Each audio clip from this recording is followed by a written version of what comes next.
It's a fan favorite. It's Top That Trade Day. Joining us now, Phil Flynn, Business Network contributor, and Alan Nuckman at Options Trading Pro. Here we go, guys, with round number one. Kick me.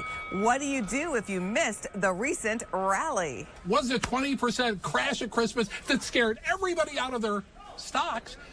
Just a correction, or are we still in a bull market? That's the question. That was a stocking stuffer sale, but not that many people liked to discount at the time. Now people are starting to get a little bit more comfortable and confident, but that's the downside of psychology. By the time you feel like it's time to buy, you probably should have already been in. But I still think we have a lot more upside. If you look at this technically, if we can get back to the top in the S&P, if that target's 3,500 in the S&P, which is 30% above where we are now. We are in a strong bull trend for 9 years. Nothing changed. Every reason that the market sold off, all the fear and the reasons that they gave that the Fed was going to raise interest rates till it went through the stratosphere, fears that the U.S.-China trade war would never get resolved, all of those things are turning out not to be true. What does that mean? A lot of the sell-off in the market was not true. That's why the market's coming back. Let's connect with round number two, phone fight.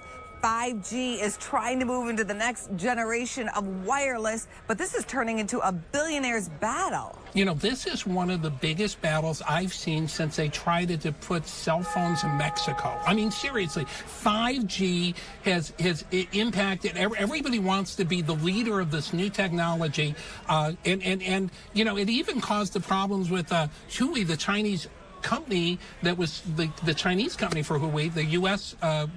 Companies can't deal with them because of the concerns. Right, so they sold a lot of phones. The technology. A lot of phones got sold in China as a little bit of nationalism. They bought their own phones instead of iPhones. Now, that's another issue. What we're talking here is about the 5G. There are four companies that control the cellular market. Verizon, AT&T, Sprint, and T-Mobile. So those four companies, you're looking at AT&T down here at some cheap levels, and the PE ratio is really low, like 8. So a whole lot of downside risk in that stock. The stock that I like in this segment is actually Vodafone. They're the world's largest mobile carrier. Vodafone's, had a big drop here, so I like that from a technical standpoint. It's also had bullish divergence. So looking at the phone space, looking at the mobile space, not phone space, I like Vodafone. But when it comes to technology, you want to look at the company that's best ready for 6G when that comes, because you know it's coming. Why not just get to 7? 7's a lucky number. Just go to 7G, to the next level. And we all win. There you go. Round number three, dinos of the Dow. There are 7 former Dow stocks trying to make a comeback. Which one is not left for dead? The 7 stocks are U.S. Steel, Alcoa, GE, GM, AIG. We just talked about AT&T and IBM. So these were considered dinosaurs, almost dead. Looked like they were going to go extinct, but they haven't done so. They haven't done yet. And, of course, GE, was a big story. Everybody thought they'd be bankrupt, but they got a new CEO there who's turning that around. They're starting to make some sales. I think U.S. Steel is a very interesting one at this point.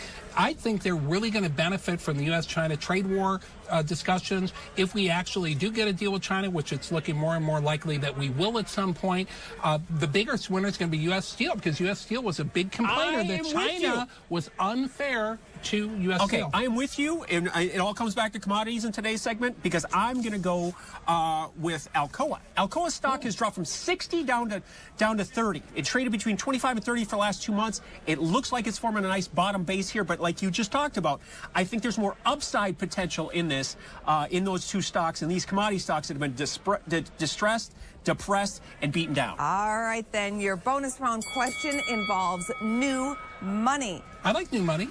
It smells nice. I like old money.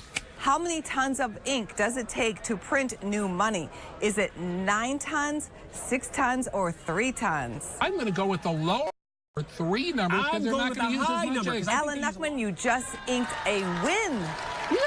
That's a lot of ink. Good for him. Good for him. Good for him. Great job today, guys. Business First AM will be back after this.